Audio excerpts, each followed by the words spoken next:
10. The t-test for 2 independent samples. So this is the second in the t-test video series, right? So there's going to be 3 parts to these whole video series. The last one was the kind of introduction to t-testing, which follows the hypothesis testings, which feels a lot like z-scores. And then this is the second part of that one. And then we have one more in the t-scores video series. This one is really talking about the second part of it, right? So what kind of studies are most appropriate to use in independent measures t-testing, what kind of differences there are between 2 populations and 2 treatments when we use independent measures t-testings. Yes, we'll go over like, okay, great, you have, you can reject your null hypothesis. What kind of effect size, right, can you measure? We'll do Cohen's d. We'll also do like R squared, so percent of variance accounted for, and then we'll do a little bit of confidence intervals. And then how can we understand to evaluate some assumptions that underline this test, and how can we adjust calculations when needed? Okay, so some things to keep in mind: sample variance, standard error formulas, and then everything that we learned about in the previous t-statistic lecture. Yeah, so all of our distribution of t statistics, so keep in mind they're a lot like the distribution of sample means, right? So they are not just one raw score, they are like a family of distributions or a family of scores. And then degrees of freedom for t-statistics. What does that mean at this point? It's still the sample size -1, and then the whole idea of like estimated standard error. Okay, so let's talk a little bit about what does that mean with independent measures of design with t-statistics, right? So most research studies, most statisticians, most researchers, most psychologists, like sociologists, anthropologists, all your ists, right, want to study more than one set, right? So like 2 sets or 3 sets or more than 2 sets at least, right? Sets of data. So what we're going to do is we're going to pull data from 2 or more completely different independent participant groups, right? So we have these 2 or more independent measure research designs, or what we call like between subject designs. We could also pull data from the same or related participant groups, right? And what we call those are more like within subject designs or repeated measures research designs. Now, computational-wise, like the way you want to run them mathematically, there are differences between those 2 designs. Theoretically, I guess you can say they're the same, but computational-wise, there are differences, right? Now, each design is good and bad. Each design has strengths and weaknesses. In this lecture, we're only considering the between subject design. Next lecture is the repeated measures design, or this whole idea of like within subjects. So today, or in this lecture, we're doing the independent measures or the between subjects design. So when we say independent measures research study, we're really looking at 2 separate samples, separate being like the key word there, used to obtain information about 2 unknown populations or 2 treatment conditions. Okay, so if you want to think about like population A taught by method A, right? Super early in the morning. Now, this isn't a Z, this is a T, so we have unknown lots of information. We have unknown mu, unknown standard deviation, right? So we don't really know a lot about their averages. We don't know a lot about their variance or how far apart their scores are, right? And from that first population, we're going to pull a sample. And then we're going to find another population taught by method B, taught late in the evening or maybe at midnight even, make it very, very drastic. And then, but same thing, it's not a Z, it's a T, so we don't know standard deviation, we don't know we don't know about variability, we don't know mean or mu, we don't really know the averages, right? And then we're going to pull a sample from that. Okay, so it's independent from each other. Okay, so the null and alternative hypothesis is going to sound like an independent measures test, right? Okay, so the null hypothesis for an independent measures test sounds something like you're trying to say that there's no difference between those population means. Okay? Because think about when you say null hypothesis, what you're trying to say is, okay, there's no difference. They're the same. They are,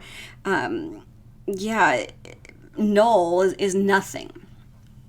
So what it looks like mathematically is like the H sub O and then colon mu sub 1 minus mu sub 2 equals 0. What it sounds like linguistically, or what you're saying, like with words, is null hypothesis is the average from that first population. There's no difference between that and the average from the second population. They're the same. Okay. The alternative hypothesis for an independent measures t-test is that the difference does not equal 0, that there is a difference. Okay. Now, again, we are assuming a two-tailed test, so it could be that 0 is above or below, right? So it could be that it is a positive number or a negative number, right? So it could be that mu1 minus mu2 is plus 1.34, or it could be that mu1 minus mu2 is negative 14.43 or whatever. Okay, so just like with Z and just like with our introduction to like just a simple t-test, you're still going to have a hypothesis pair, right? You're going to have a null hypothesis and you are going to have an alternative hypothesis. Okay, but with an independent measures t-test, you're looking at, is this population between the two, right? Average, is it the same or is it different? Okay, so let's take a look at the formula now. So it's going to look a little bit different because now we're dealing with two different populations versus just in last lecture we had just really the one population that we were pulling from. Okay, so the basic structure of the t-statistic, or if you want to think of it like your t-obtained, because again, we're still really looking for, does our t-statistic or our t-obtained fall in our critical value, in that critical region, right, our t-crit. Okay, so just like with the distribution of sample means, or in last lecture with our t-crit, right, we're trying to find, does the average score for our sample, but now we're doing with two, so the average score for the first mean minus the average score of the second mean minus the average of the population for the first population minus the average population for the second population divided by the estimated standard error. Okay, and it's estimated because we're not dealing with known standard deviation, known mu, right? With Z, we use the unit normal table. With T, we're dealing with an approximation of that perfect symmetrical normal distribution bell curve. Okay, so it's a hypothesized population parameter. It does approximate that normal distribution, but because it approximates that normal distribution, we have to just say, okay, it's not a perfect standard deviation we can use. It's now an estimated standard error. Okay. So the only major difference now between last lecture and this lecture is now we're dealing with two instead of just one. Okay, so let's talk just a little bit about estimated standard error. So estimated standard error is the measure of standard or average distance between the sample statistic, mean 1 minus mean 2, and the population parameter, mu1 minus mu2. How much, or in other words, how much difference is reasonable to expect between the two sample means if that null hypothesis is true? Because our goal as the researcher, if we can prove statistically, or if we can show statistically, we're trying to reject that null hypothesis. So the opposite, how much difference is reasonable to be expected between the two samples means if that null hypothesis is true. And I have the equation down there for the estimated standard error. Yes, I know. There are calculators out there now. There are statistical packages out there that can calculate the estimated standard error. And you know what we're talking about when we say, what is the estimated standard error? Okay, so again, mathematically, it's not that hard. So estimated standard error is just the square root of the standard deviation or variance for that first group that you pulled divided by whatever your sample size is, plus that second group that you pulled. Now, like we started the lecture, it's just minimum of 2. You can do 3 or 4 or 5 or 6, right? But with independent measures, you need to have at least 2. Okay. Let's pause for a second and just talk about the variability of difference scores. Now, think back to variabilities. We talked about variability right before the lecture on standard deviation. Okay, so standard deviation is mathematically how we quantify statistics. But variability is really the concept of what we're talking about. So variability is how much those scores within a distribution vary between each other. Or if you're talking about families or groups of scores, how much do groups of people, classes of people, right? If you're thinking about like, freshmen versus sophomore versus juniors versus seniors, right? How much do the freshmen vary from sophomores, vary from, right?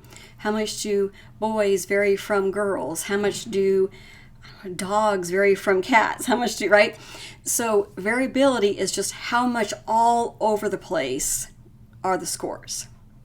Okay, so the question number 1, why add the sample measurement errors, square deviations from the mean? So how far of a distance, and we square the deviations from the means, because once we square something, it doesn't mean if it's less than or greater than, because we square it, everything is just how far away from the mean is it. So why add the sample measure errors, but subtract the sample means to calculate the different scores? The variability for the difference in scores is found by adding the variability for each score to the populations. Okay, so take a look. The scores, the population from population 1, so on the right hand side there, range from 50 to 70. Okay, so there's a 20-point spread. And the scores in population 2 on the left hand side there range from 20 to 30. So it's much tighter, right? So the variability is smaller. There's only a 10-point spread. So if you just randomly select one score from each of those two populations, the closest two values are going to be raw score from 1, 50, and raw score from 2, 30, right? Or the two values that farthest apart could be raw score 70 and raw score 20, okay? Or in other words, the smallest difference between these two scores, right, between population 1 and population 2, the smallest difference is going to be 20, and the biggest spread is going to be 50. Not just between, like, population 1 by itself and population 2 by itself, but between population 1 and population 2. Oh, I got weird there. I'm so sorry. You know what I mean? So what I'm trying to say is we're not just looking within just population 1 or just within population 2, but now we're looking at, okay, what about the variability between population 1 and population 2? Okay. Or in other words, like, we're not just looking at the differences between, like, oh, I wonder how different, like, people that live in, I don't know, Massachusetts are, like the age difference, I don't know, and the age difference people that live in, I don't know, Alaska are. Sure, we are looking at that. And what's the difference in age population between people that live in Massachusetts and Alaska? That variability, that difference in scores, that difference, right? Or the square deviation from the mean. Okay, pooled variance. So think back to, like, I don't know, at this point, like 5 or 6 different lectures, okay? Pooled variance is a little bit like pooled average, okay? So or weighted mean, if you want to think of it like that. So remember how we talked about weighted mean like several weeks ago now, or several lectures ago. Weighted mean just means, if I say mean one more time, if something is bigger, it needs to take more precedent or more weight, right? Okay. So same thing here. If you're taking a bigger chunk or something has a bigger sample or bigger population and it has a bigger variance or smaller variance, it needs to be considered in the variance between two things. Okay. So the estimated standard error between like mean 1 and mean 2, absolutely, you do that first. And then you calculate using pooled variance estimate. I know, again, because we don't have absolutes because we're not dealing with known mean, known standard deviation. Okay, so number one step, you find the estimated standard error equation. Okay, we have that. Okay, this only shows the standard error. Sure, but it's an unbiased concept only if the two samples are the exact same size. So if I grab a group from population A of 30 people and I grab a group from population B of 30 people, cool beans. I can do a straight estimated standard error and just run an independent measures t-test. But if I grab 30 from my population A and I grab 60 from population B, I need to do a pooled variance because 60 people should have like a bigger vote, bigger say in my study. And you think, okay, well, lady, when would that ever happen in research? Right? You send out canvassers, you send out, right, you're head of a research study and you send out people to go, I don't know, get people to sign up for your study. And you have one person, they come back and they have 10 people that say, yeah, I'll do your study. And you have another person that says, yeah, I'll do study. And they get 20 people. You have to do pooled variance. Okay? Pooled variance allows you to provide a more unbiased basis for calculating the standard error. And here's your equation. And again, you don't have to run it by hand. There's machines out there. The calculator on your iPhone will do it for you now. Just know what you're doing when you run the numbers, right? What you're doing is you are making your bigger sample size have more of a weight because there's more people. They should weigh more, right? In your independent measures like study, okay? And know that it is really rare that you're going to grab 2, 3, 4, 5, whatever groups and they all have the exact same variance. Sure. Is it statistically possible? Anything statistically possible. Is it probable? No. Right? Most of the time, you are going to have different variance between groups. You're going to have some groups that will have, pretty standard variability. And you're going to have some groups that are just all over the place. And that's fine. Again, you can't control who signs up for your studies. Humans are going to human. And that's, what makes us awesome. We're very different and unique. Account for it, though. Pool the variance. Okay. So the last formula we'll talk about today is degrees of freedom. So because we are dealing with more than one group of samples that we're going to start putting into our studies, you just have to account for that in your degrees of freedom. So remember how we said like degrees of freedom are always n-1? Yes, same premise. And because we're dealing with more than one sample grouping, now it's just n-1. Do that for every single one of the groups. So if you have two groups, just n-1 plus n-1. If you have 3, plus n-1. 4 plus n-1. Okay, so an independent measures t-test equals the sample mean difference minus the population mean difference divided by the estimated standard error. The degrees of freedom for the t-statistic is the degrees of freedom for the first sample plus the degrees of freedom for the second sample.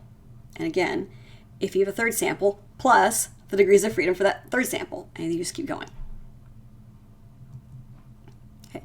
Your hypothesis test has 4 steps, just like last lecture. Number 1, state your hypothesis pair. My null hypothesis is. My alternative hypothesis is. And we're going to break these down more. and then state your alpha level, usually 0.05. Number 2, locate your critical region, right? Normally it's a two-tailed test.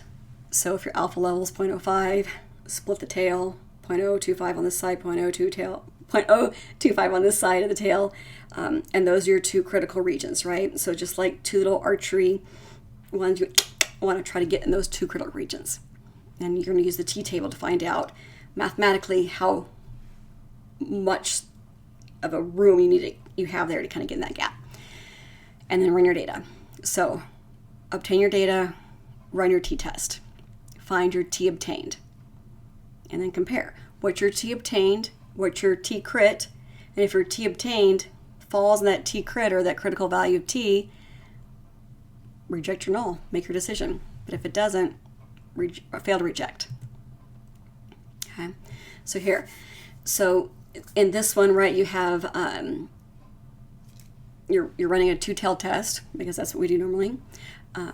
If it's in that white zone, right, so you have degrees of freedom 14, so you have 15 people in your study, alpha level set at 0.05, so you have 95% is in that white zone. You have 5% total in that peachy orange zone. So it's a two-tailed test.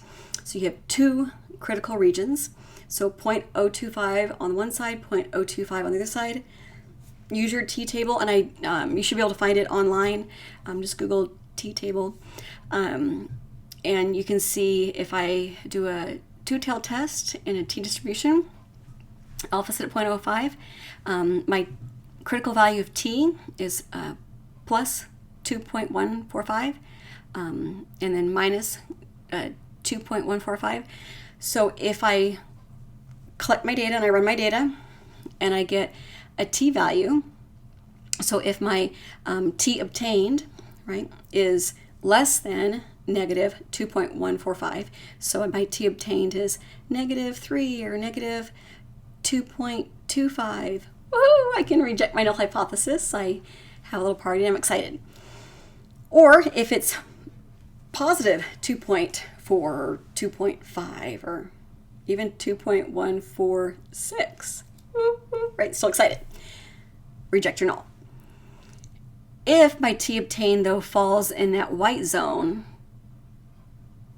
1, negative 1, my t obtained is even negative 2.01. I'm sad. I fail to reject. Okay. What I'm saying is my treatment there wasn't enough evidence to support that my treatment shows effectiveness. It wasn't statistically significantly effective. Okay, directional. Yes, you can want to run a one-tailed test. Make sure it's justified. Still locate the critical region in the appropriate tail.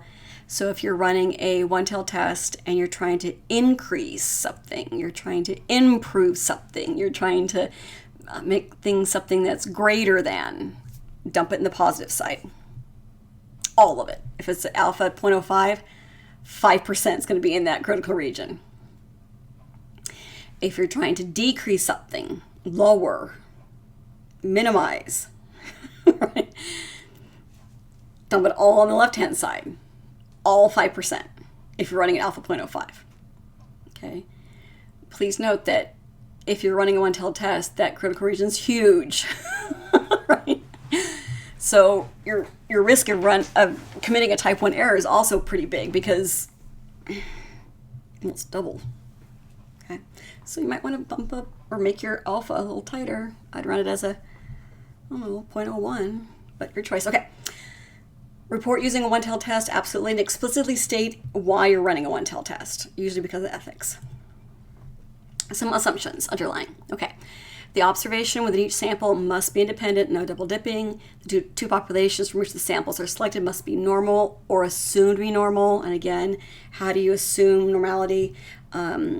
Easiest way, have a sample size over 30.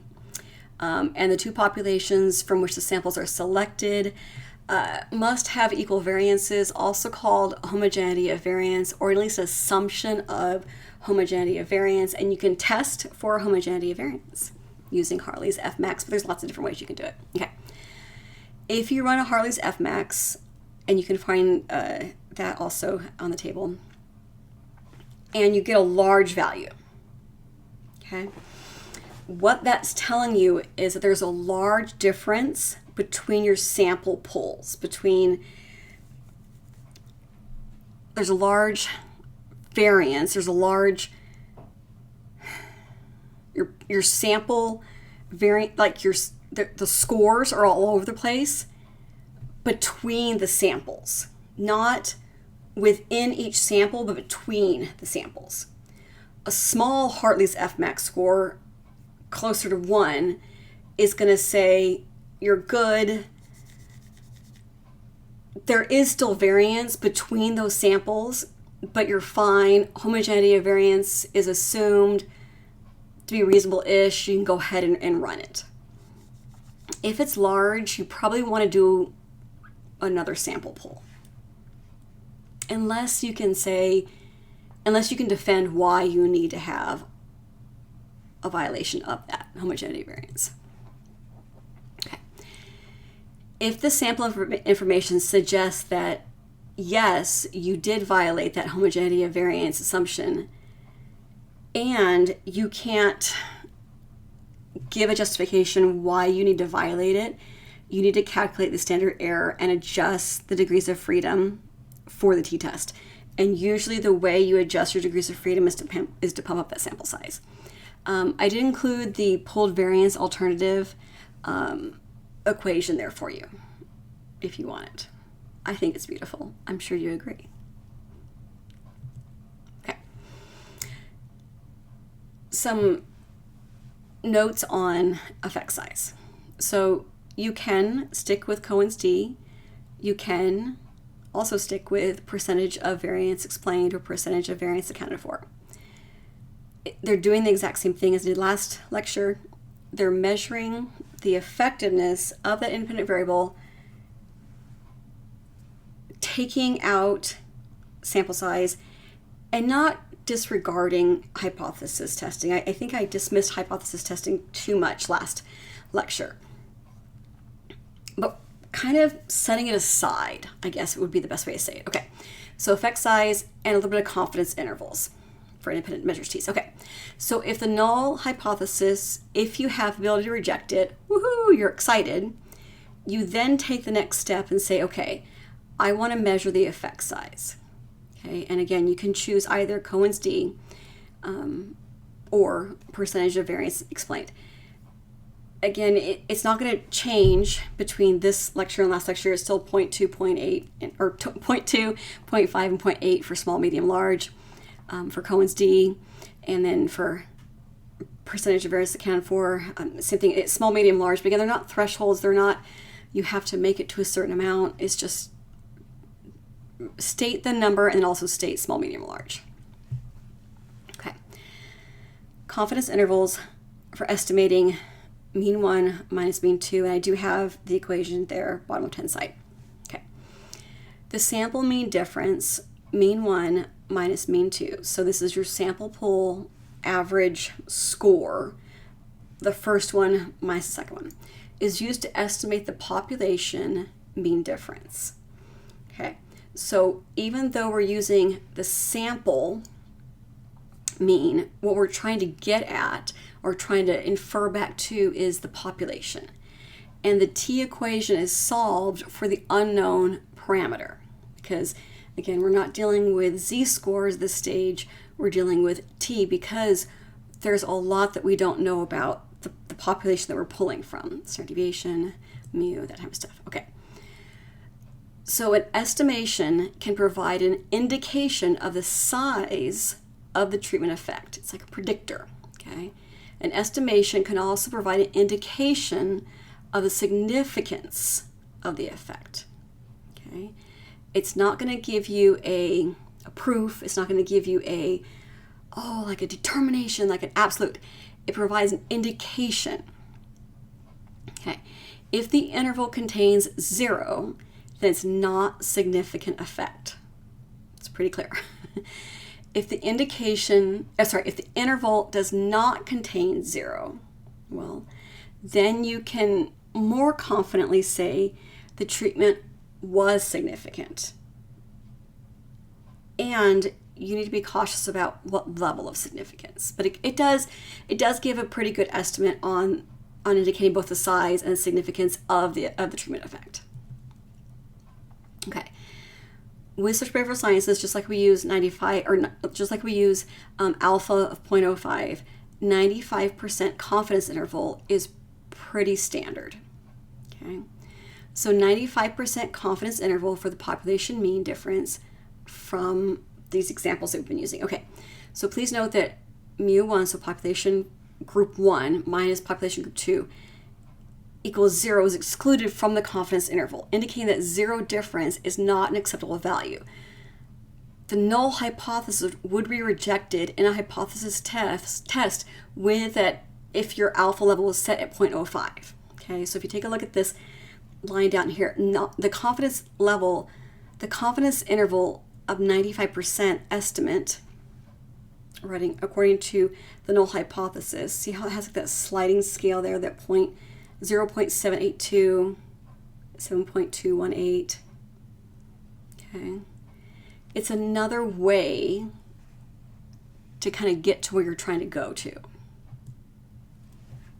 You can also include your confidence interval in your reporting. So yes, you are going to report whether the two groups were significant. You're going to report your descriptive statistics. What was the mean? What was the standard deviation for each group? For your first sample group pool, your second group pool, right? You're going to report what was your T statistic or your T obtained. What was your degrees of freedom for each group? What was your p-value? What was your confidence interval immediately after the T, for example? So you can say, and again, most of the time it's going to be 95%, right? What's the role of the sample variance and the sample size in the independent measures t-test? Well, the standard error is directly related to the sample variance. Okay?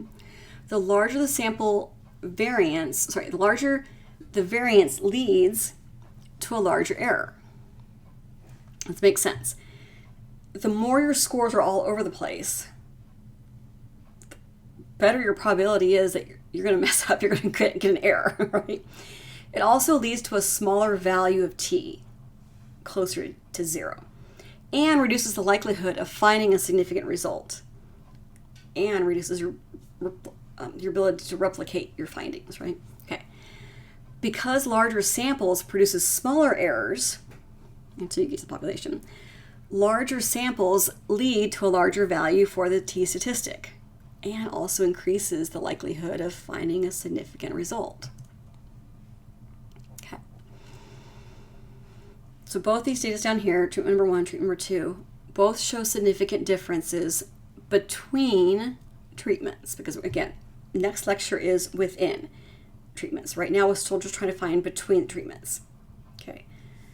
So the top line there, T, sample size of 17, because we have 16 degrees of freedom, right, gave us a test statistic of 8.62, or T obtained 8.62, with the p-value being less than 0.01. Okay, so that's a very tight alpha. Okay, both measures of the effect size indicate a large treatment effect. Look at the Cohen's d, 4.10. That's huge. And percentage of variance accounted for 0.82. That's also very big. Okay. So this is just what it looks like graphically, what we've been talking about. These two sample distributions representing two different treatments, both showing very large reactions to those treatments, very effective treatments, with huge effect size.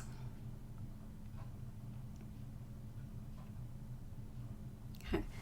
So last lecture really hit home this idea of we're no longer in the realm of knowing a lot about our population. We're going to pull a sample, cool beans, but we're pulling samples now from populations that we don't know a lot about. This lecture, same thing. The only main difference is we're now pulling multiple samples from populations that we don't know a lot about.